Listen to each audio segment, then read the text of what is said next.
Le vent dans les saules de Kenneth Grahame, chapitre 4. Monsieur Blaireau.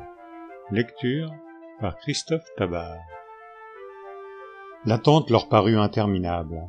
Ils piétinaient dans la neige pour se réchauffer les pieds. Au bout d'un long moment, ils entendirent à l'intérieur le pas lent et traînant de quelqu'un qui venait vers la porte. On aurait dit, Taupe le fit remarquer à Rat, que celui qui approchait avait des savates trop larges dont il n'avait pas chaussé les talons. Remarque intelligente, car c'était exactement le cas. On entendit le bruit d'un verrou qu'on tirait. La porte s'entrebâilla pour leur permettre d'entrevoir un long museau et une paire d'yeux clignotants et ensommeillés. « La prochaine fois que ça vous arrivera, dit-il d'un air bourru et soupçonneux, je me mettrai véritablement en colère. Qui vient à cette heure déranger les gens par une nuit pareille? Allons, dites! » « Oh, Blaireau, s'écria Rat, laisse-nous entrer, je t'en prie. C'est moi, Raton, avec mon ami Taupe. Nous nous sommes perdus dans la neige. »« Quoi? C'est toi, Raton, mon cher petit » s'exclama Blaireau, d'une voix changée. « Entrez donc, vous deux, et tout de suite. Eh bien, vous devriez être morts. Aurais-je jamais pensé, perdu dans la neige, dans le bois sauvage à cette heure de la nuit, mais entrez donc. » Les deux animaux trébuchaient l'un sur l'autre dans leur hâte à entrer. C'est avec soulagement et bonheur qu'ils entendirent la porte se refermer sur eux. Blaireau, qui portait une longue robe de chambre et dont les pantoufles avaient en effet le talon affaissé, tenait dans sa patte une chandelle. Quand ils avaient appelé à l'aide, il était probablement sur le point d'aller se mettre au lit. Il les regarda tous les deux avec bonté et leur donna une tape amicale sur la tête. « Ce n'est pas une nuit pour que de petits animaux dans votre genre aillent se promener au dehors, » dit-il d'un ton paternel. « J'ai bien peur que tu ne te sois encore aventuré dans l'une de ces escapades dont tu as l'habitude, Raton. Mais entrez donc, venez dans la cuisine, il y a un bon feu, de quoi souper, tout ce qu'il faut. » Il avança devant eux en traînant des pieds, la chandelle à la main. Ils le suivaient en se poussant du coude dans l'attente de ce qu'ils allaient découvrir. Ils longèrent ainsi un long couloir peu éclairé, et pour dire la vérité, nettement minable pour aboutir à un hall central. Il en partait d'autres couloirs voûtés, qu'on distinguait à peine, mystérieux et sans fin apparente. Mais il y avait cependant dans le hall des portes de chêne massif.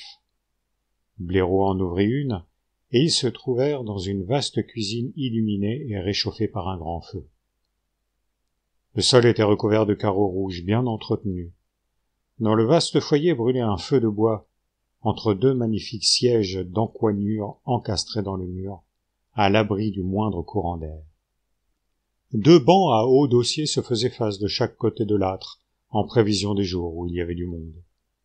Au milieu de la pièce, une longue table faite de multiples planches posées sur des tréteaux, avec des bancs de part et d'autre. À l'une des extrémités, devant un fauteuil qu'on venait de tirer, se trouvaient les reliefs du dîner de Blaireau. Un repas simple, mais copieux. Des rangées d'assiettes immaculées brillaient sur le dressoir à l'autre bout de la pièce.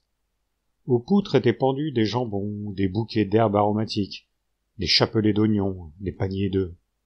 On aurait dit un lieu où des héros aimeraient festoyer après avoir remporté la victoire, où des moissonneurs épuisés pourraient s'attabler nombreux et faire retentir la demeure des éclats de leur gaieté et de l'écho de leurs chansons.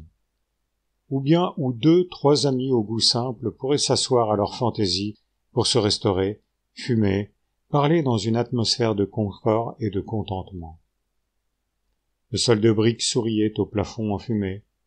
Les bancs de chêne, brillants à force d'avoir servi, échangeaient des coups d'œil pleins de bonne humeur. Les assiettes du dressoir faisaient des signes d'intelligence aux marmites de l'étagère. Le feu crépitait joyeusement et illuminait toutes choses sans distinction. L'aimable Blaireau les installa sur un banc pour qu'ils se fissent griller devant l'âtre, les pria d'ôter leurs vêtements et leurs chaussures trempées. Il alla leur chercher des robes de chambre et des pantoufles, baigna lui-même la jambe de Taupe dans de l'eau chaude et colla du sparadrap sur sa coupure, remettant ainsi tout en état.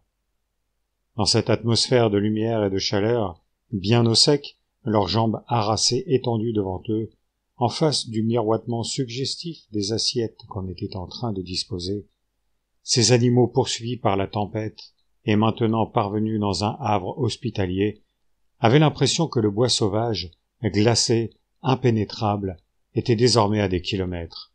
Toute leur souffrance pouvait passer pour un mauvais rêve en train de se dissiper. Quand ils furent grillés à point, Blaireau les invita à s'approcher de la table sur laquelle il venait de servir le repas. Ils avaient déjà passablement faim, mais quand ils virent le souper qui leur était offert, les plats placés devant eux, ils en étaient à se demander par où commencer, tout leur paraissant également appétissant. Ils s'inquiétaient de savoir si les autres victuailles voudraient bien les attendre jusqu'au moment où ils auraient le loisir de s'y intéresser. Pendant un bon moment, il fut impossible de tenir une conversation. Quand ils rompirent peu à peu le silence, ce fut pour parler la bouche pleine, ce qui ne donne pas des résultats très plaisants. Blaireau ne fit aucune remarque. Il fit également semblant de ne pas voir les coudes sur la table, ni de remarquer que tout le monde parlait en même temps. Comme il ne fréquentait guère la bonne société, il s'imaginait que ce sont là des détails sans importance. Nous savons bien entendu qu'il avait tort, que son point de vue était étroit, car tout cela compte beaucoup, mais il nous faudrait trop de temps pour en expliquer les raisons. Il était assis dans son fauteuil au bout de la table. Par instants, il hochait gravement la tête en écoutant le récit des deux animaux. Il ne parut surpris ni choqué par aucun détail. Il ne dit jamais « Je vous l'avais bien dit » ou bien « C'est ce que je dis toujours ». Il ne fit pas observer qu'ils auraient dû faire telle ou telle chose, ou n'auraient pas dû en faire une autre. Taupe se mit à éprouver à son égard des sentiments de grande amitié. Le souper terminé, chacun des animaux avait l'impression que sa peau était tendue autant qu'elle pouvait l'être, sans courir de trop grands risques d'accident. Les trois amis ne se souciaient plus de rien ni de personne. Ils se réunirent autour des braises rougeoyantes du grand feu de bois et se dirent que c'était bien gai d'être encore éveillés à une heure aussi tardive, si indépendants, si bien repus. Lorsqu'ils eurent bavardé encore un moment sur divers sujets, Blaireau dit avec chaleur « Maintenant, donne-nous un peu des nouvelles de votre monde à vous. Que devient Crapaud ?»« Il va de mal en pis, dira-t-on tristement. » Tandis que Taupe, perché, les talons plus haut que la tête, sur le banc à dossier, se chauffait à l'âtre en essayant de prendre un air de circonstance. « Encore un accident la semaine dernière, grave cette fois. Tu sais, il insiste pour conduire lui-même, et il en est tout à fait incapable. S'il avait engagé un animal convenable, ponctuel, bien au courant, à qui il aurait payé les gages décents, et s'il s'en était remis à lui, tout aurait bien marché. Mais non, il est persuadé qu'il est un conducteur né, et que personne n'a rien à lui apprendre. Et tout le reste s'ensuit. Combien en a-t-il eu? Des accidents ou des voitures? Demanda Rat. Mais après tout, c'est la même chose, avec lui. Eh bien, il en est au numéro 7. Quant aux autres, tu connais cette remise qu'il a. Elle est complètement pleine jusqu'au plafond de débris d'automobiles, dont aucun n'est plus grand que ton chapeau. Cela te donne une idée, dans la mesure où l'on peut en avoir une, de ce que sont devenues les 6 autres voitures. Il a fallu 3 séjours à l'hôpital, dit à son tour Taupe. Quant aux amendes qu'il a dû payer, on a le frisson rien que d'y penser. Oui, et c'est là une autre source d'ennui, poursuivit Rat. Crapaud est riche, nous le savons, mais il n'est pas millionnaire. C'est un conducteur désespérément mauvais, incapable de s'améliorer, dédaigneux de la loi et de l'ordre. Tuer ou ruiner, voilà le sort qu'il attend tôt ou tard. Blaireau, nous sommes ses amis. Ne devrions-nous pas faire quelque chose? Pendant un moment, Blaireau réfléchit profondément.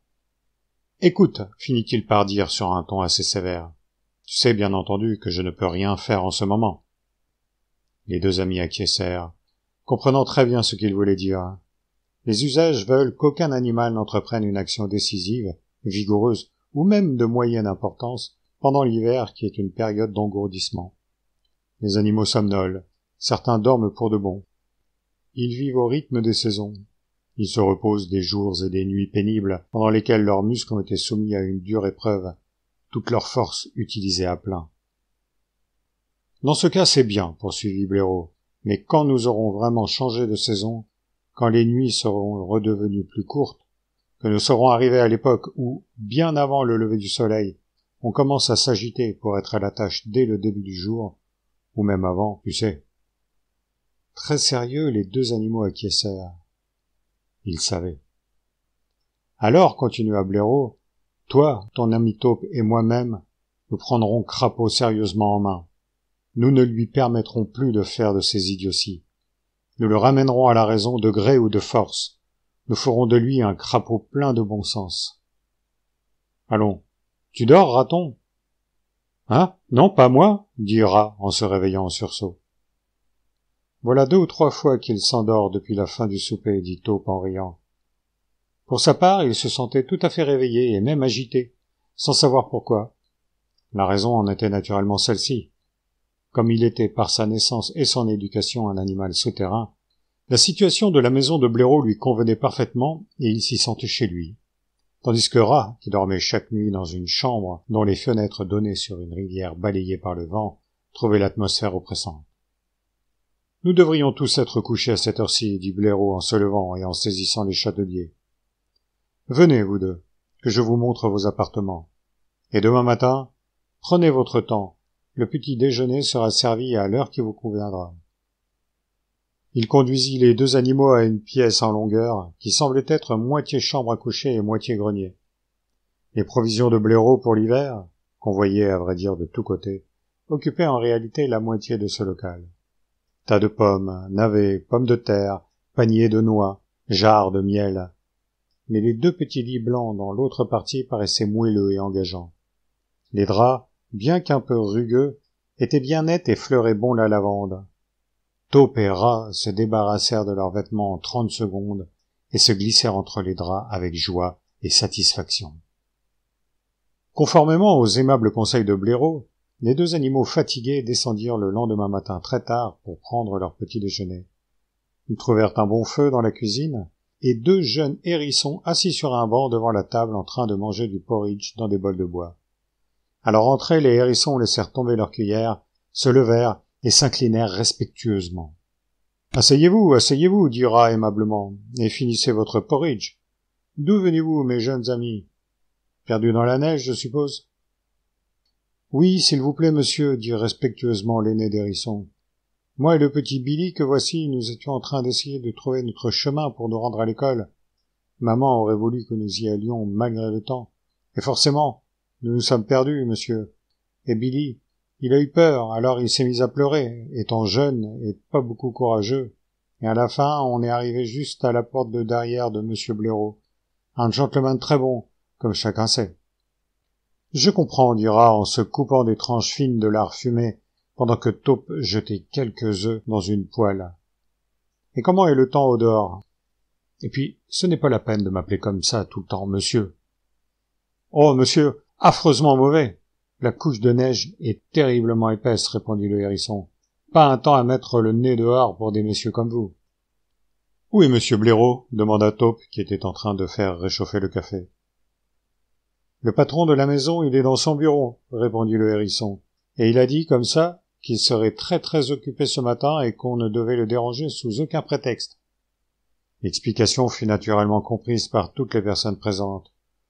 Le fait est celui-ci, comme nous l'avons déjà dit. Lorsque vous déployez une intense activité pendant 6 mois de l'année, et que le reste du temps vous vivez dans un état de somnolence relative ou réelle, vous ne pouvez pas, à ce moment-là, invoquer ce besoin de dormir quand vous avez du monde ou des choses à faire. Cette excuse deviendrait monotone. Les animaux savaient que Blaireau, après un solide petit déjeuner, s'était retiré dans son bureau, installé dans un fauteuil, les jambes étendues sur un autre siège, un mouchoir de coton rouge sur la figure, et était occupé, dans le sens qu'on donne à ce mot en pareille saison. La sonnette de la grande porte retentit avec vigueur. Rat, le museau tout gras, car il était en train de manger un toast bien beurré, envoya Billy, le cadet des hérissons, pour voir qui cela pouvait bien être. On entendit dans l'entrée un grand bruit de piétinement, et Billy ne tarda pas à revenir, précédant l'outre, qui se précipita sur Raton pour le serrer dans ses bras, en protestant bruyamment de son affection. « Va-t'en » s'écria Rat la bouche pleine. « Je pensais bien que je te trouverais ici, » dit gaiement l'outre. « Quand je suis arrivé ce matin sur le bord de la rivière, tout le monde était dans un grand état d'inquiétude. Raton n'était pas rentré de la nuit, ni Taupe. Quelque chose d'affreux avait dû se produire, disait-on. Et bien entendu, la neige avait recouvert vos traces. Mais je savais que lorsque les gens sont dans les ennuis, ils vont la plupart du temps chez Blaireau. De toute façon, Blaireau saurait sûrement quelque chose, si bien que je suis venu directement ici, à travers le bois sauvage et la neige. Mon Dieu, comme c'était beau! Je suis venu dans tout ce blanc. Le soleil rouge se levait et faisait ressortir les troncs noirs. Tout était calme, et, sur mon passage, de temps en temps, des paquets de neige tombaient soudain des branches en faisant flop. Si bien que je faisais un bond et cherchais un abri en courant. Des châteaux de neige, et puis des ponts, des terrasses, des remparts. J'aurais pu rester là à jouer pendant des heures. À certains endroits, de grosses branches se sont cassées sous le poids. Les rouges-gorges s'y perchent. Ils y font des bonds avec leur air déluré et content d'eux, comme s'ils avaient fait cela eux-mêmes. Très haut dans le ciel gris est passé un vol d'oies sauvages. Quelques corneilles tourbillonnaient au-dessus des arbres, inspectaient et s'en retournaient chez elles en prenant un air dégoûté. Mais je n'ai rencontré personne de raisonnable qui demandait des nouvelles. À mi-chemin, ou à peu près, j'ai trouvé un lapin assis sur une souche en train de nettoyer avec ses pattes son visage de nigaud. Il a été plutôt terrifié quand je me suis placé derrière lui et que je lui ai lourdement posé la patte sur l'épaule. Il lui a fallu 1 ou 2 gifles pour recouvrer ses esprits. J'ai fini par lui faire dire qu'un de ses congénères avait, hier soir, aperçu Taupe dans le bois sauvage. C'était le grand sujet de conversation dans les terriers. Monsieur Taupe, l'ami personnel de Monsieur Raton, était en mauvaise posture. Ils s'étaient perdus et ils étaient tous les deux à fureter et à tourner en rond. Alors, pourquoi personne parmi vous n'a-t-il fait quelque chose? Lui ai-je demandé. Mais vous êtes vous-même des centaines de gros garçons bien solides, gras à lard, avec vos terriers dans toutes les directions. Vous auriez pu le recueillir, le mettre confortablement à l'abri, ou en tout cas essayer. Quoi? Nous? A-t-il simplement répondu. Faire quelque chose, nous, les lapins? Alors je lui ai encore donné une gifle et je suis parti. Il n'y avait rien d'autre à faire. Enfin, j'avais appris quelque chose. Si j'avais la chance d'en rencontrer d'autres, je leur en ferais peut-être dire davantage. Ou alors... C'est vrai que vous étiez tous si nerveux? Demanda Taupe. Un peu de la peur qu'il avait eue la veille revenait en entendant parler du bois sauvage. Nerveux? L'outre s'exclaffa en exhibant 2 rangées de dents blanches et solides. C'est moi qui leur donnerais des crises de nerfs s'ils avisaient d'essayer quelque chose avec moi. Dis donc, Taupe, fais-moi frire quelques tranches de jambon comme un bon garçon. J'ai terriblement faim et j'ai énormément de choses à dire à Raton. Voilà un siècle que je ne l'ai pas vu. Si bien que le brave Taupe, après avoir coupé quelques tranches de jambon, chargea les hérissons de les faire frire et retourna à son propre petit déjeuner, tandis que l'outre et Rat, leurs 2 têtes rapprochées l'une de l'autre, se racontaient tous les potins de la rivière, sujet de conversation inépuisable qui coule comme l'eau murmurante de la rivière elle-même. Une assiette de jambon frit avait déjà été nettoyée, et on en réclamait une seconde, quand Blaireau fit son entrée en bâillant et en se frottant les yeux. Il leur souhaita la bienvenue à tous, avec, comme toujours, simplicité et calme, et s'enquit aimablement de chacun. « L'heure du déjeuner approche, fit-il remarquer à l'outre. Autant prendre ce repas avec nous. Tu dois avoir faim par ce froid. »« Plutôt, » répliqua l'outre avec un clin d'œil à Taupe. « La vue de ces jeunes hérissons goulus se bourrant de jambon frit m'a positivement affamé. » Les hérissons qui commençaient juste à avoir faim de nouveau après leur porridge et après s'être donné tant de mal à faire frire le jambon, eurent un regard timide pour M. Blaireau, mais n'osèrent dire mot. « Quant à vous, jeunes gens, il faut rentrer chez votre mère, dit Blaireau avec gentillesse. J'enverrai quelqu'un avec vous pour vous montrer le chemin. Vous n'aurez pas besoin de dîner aujourd'hui, j'en suis sûr. » Il leur donna à chacun une pièce d'1 franc et une petite tape affectueuse sur la tête. Ils partirent en soulevant très respectueusement leurs casquettes et en arrangeant leurs mèches de cheveux. Les autres se mirent à table pour déjeuner. Taupe était placé à côté de M. Blaireau. Rat et Loutre étaient toujours absorbés dans leur conversation sur la rivière, dont rien ne pouvait les distraire. Il saisit l'occasion pour dire à son voisin combien il trouvait sa demeure confortable et accueillante. « Une fois sous la terre, lui dit-il, on sait exactement où l'on est. Rien ne peut vous arriver. On ne peut pas parvenir jusqu'à vous. Vous êtes entièrement votre maître. Vous n'avez à consulter personne ni à vous soucier de ce que les gens peuvent dire. Les choses vont leur train, vous les laissez aller, vous ne vous en souciez pas. Quand vous le voulez, vous voilà en route et les choses sont là à vous attendre. » « C'est ce que je dis toujours, répondit Blaireau en se penchant vers lui. Il n'y a de sécurité, de paix ou de tranquillité que sous la terre. Et puis, si vous vous mettez à voir plus grand, et si vous en venez à vouloir vous étendre, eh bien, on gratte, on creuse un peu, et ça y est. Si vous trouvez votre maison trop grande, vous bouchez 1 ou 2 trous, et ça y est. Pas besoin d'entrepreneurs, pas de commerçants, de gens qui viennent faire des réflexions par-dessus votre mur, et surtout, pas de changement de temps. Regardez Rat, par exemple. Une crue de 60 centimètres, et le voilà obligé d'aller louer un logement ailleurs. Il ne peut trouver que quelque chose d'inconfortable, de mal situé, pour un prix exorbitant. Prenez le cas de Crapaud. Je n'ai rien contre son château. En fait, de maison, c'est certainement ce qu'il y a de mieux dans la région. Mais supposons qu'un incendie éclate, que les murs s'effondrent ou se lézardent, que les fenêtres se brisent. Où Crapaud s'en va-t-il ? Supposons qu'il y ait des courants d'air. J'ai les courants d'air en horreur pour ma part. Où va Crapaud ? Non. L'air libre, c'est bon pour aller vagabonder et chercher sa nourriture, mais quand il s'agit de rentrer à la maison, c'est sous terre qu'on trouve un véritable chez-soi. Telle est mon idée. Taupe acquiesçait de bon cœur, et Blaireau en devint très amical à son égard. Après le déjeuner, dit-il, je vous ferai faire le tour du propriétaire. Je vois que vous saurez apprécier ma petite maison. Vous, au moins, vous comprenez parfaitement bien ce que doit être l'architecture domestique. En conséquence, après le repas, tandis que les 2 autres, installés dans les 2 coins de la cheminée, s'engageaient dans une discussion animée sur les anguilles, Blaireau alluma une lanterne et fit signe à Taupe de le suivre. Ils traversèrent le vestibule, suivirent l'une des galeries principales. De chaque côté, à la lueur vacillante de leur lanterne, Taupe entrevoyait des pièces plus ou moins grandes, les unes n'étant que de simples placards, les autres de dimensions aussi imposantes que la salle à manger de Crapaud. Un passage étroit à angle droit les conduisit à un autre couloir où se répétait la même disposition.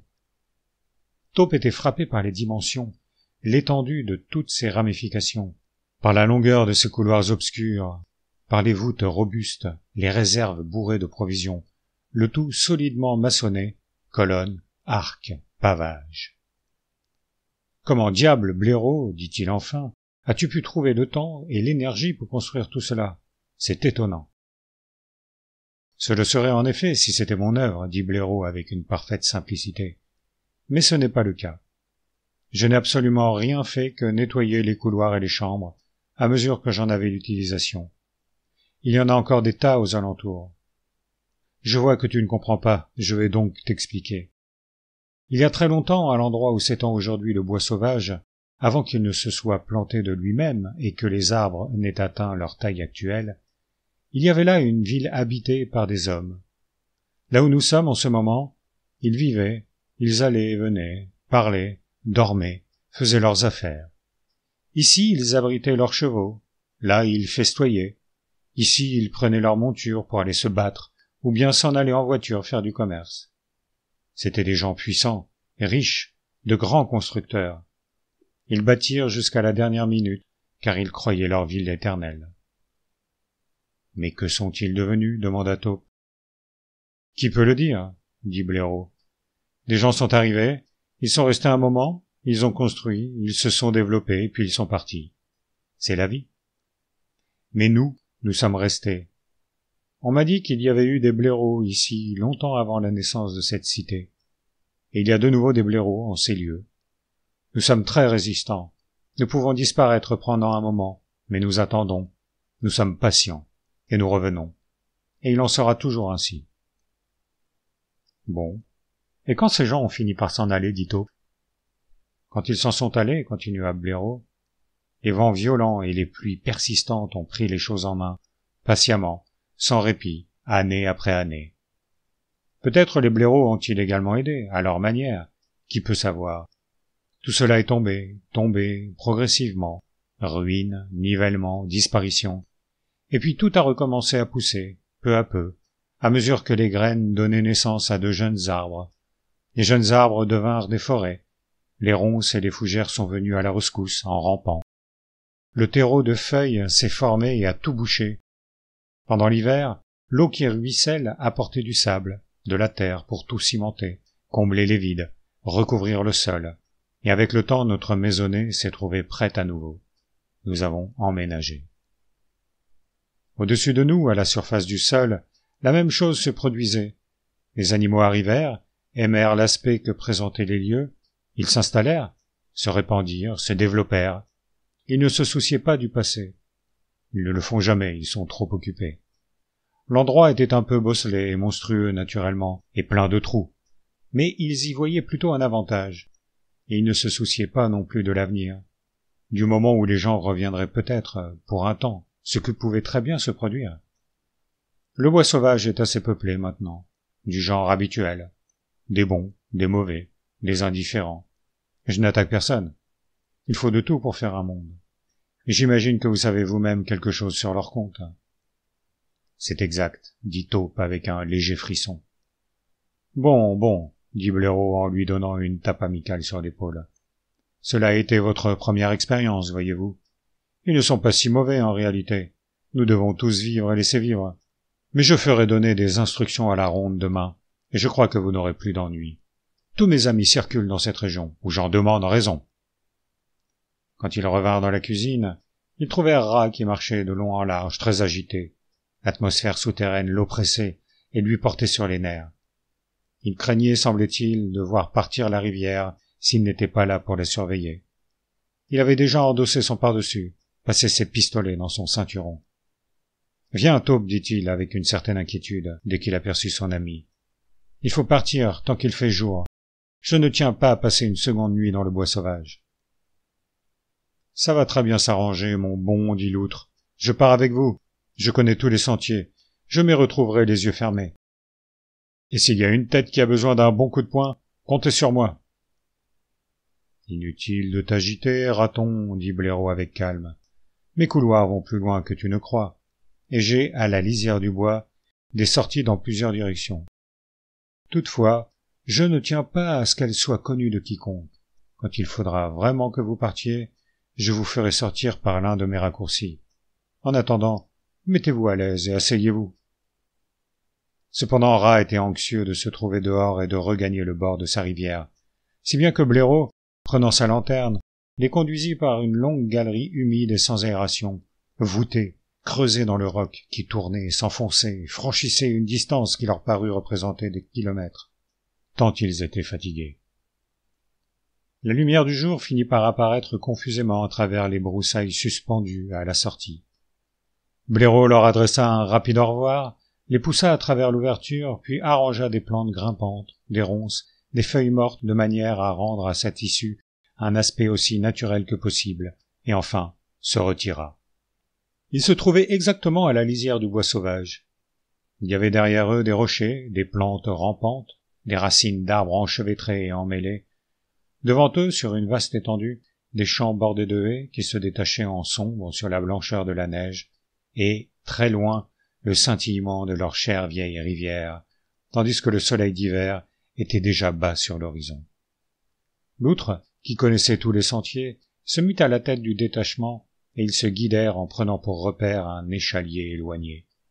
Ils s'arrêtèrent un moment, se retournèrent et virent la masse dense, menaçante, compacte du bois sauvage, qui, dans un entourage absolument blanc, les regardait d'un air narquois. Ils reprirent sur le champ la direction de leur maison, où les attendait un bon feu, des objets familiers, et, sous la fenêtre, la rivière dont la voix était si réconfortante. Ils la connaissaient bien, ils avaient confiance en elle, et ils savaient que, quelle que fût son humeur, il n'avait aucune mauvaise surprise à craindre de sa part. Tandis qu'il se hâtait ainsi, en pensant au moment où il se retrouverait chez lui, dans le cadre auquel il était habitué et qu'il affectionnait, Taupe comprit clairement qu'il était un animal des terres labourées et des haies, lié aux sillons que laisse la charrue, au pâturage où le bétail abonde, aux sentiers des flâneries vespérales, aux petits jardins bien cultivés. Il lui fallait laisser aux autres les terrains accidentés, l'endurance acharnée, les heurts et les conflits qui vont de pair avec la nature sauvage. Il devait se montrer sage, s'en tenir aux lieux agréables pour lesquels il était fait et qui contenaient à leur façon assez de possibilités d'aventure pour une vie entière.